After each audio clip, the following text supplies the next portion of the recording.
في خبر جديد، شهدت أجواء ما قبل المباراة التي يحتضنها ملعب المسيرة بمدينة آسفية حالة من التوتر الفوضى بعدما اندلعت أعمال الشغب من طرف بعض جماهير اتحاد العاصمة الجزائرية في مشاهد أثارت استياء واسعا بين الحاضرين.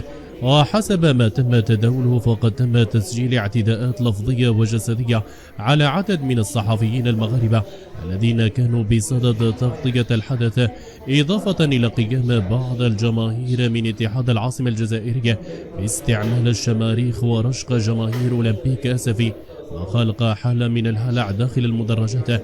هذه التصرفات ساهمت في تأجيج الأوضاع بشكل كبير، حيث لم تتأخر جماهير أولمبيك آسفي في الرد لتتحول الأجواء إلى حالة من الاحتقان كادت أن تخرج عن السيطرة لولا تدخل الجهات الأمنية التي عملت على احتواء الوضع وإعادة الهدوء.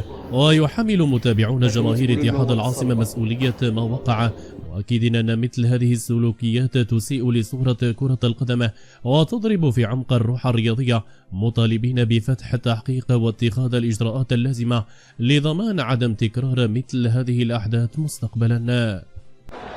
مشاهدينا الكرام، اهلا وسهلا بكم. انعدام ديال الروح الرياضيه، الجماهير الجزائريه مع صافره البدايه ولا قبل ثواني من صافره البدايه، من البدايه هما كيخطوا دخول الملعب، من البدايه هما كيخطوا الاعمال الشغب مع الدقائق ولا الثواني الاولى قبل انطلاق المباراه. هجموا على الجماهير المسلويه اولا، ثم من بعدها اعمال شغب كما كتشاهدوا معنا مباشره. اخوان بارطاجيو لا فيديو، بارطاجيو لا فيديو. متابعينا ومشاهدينا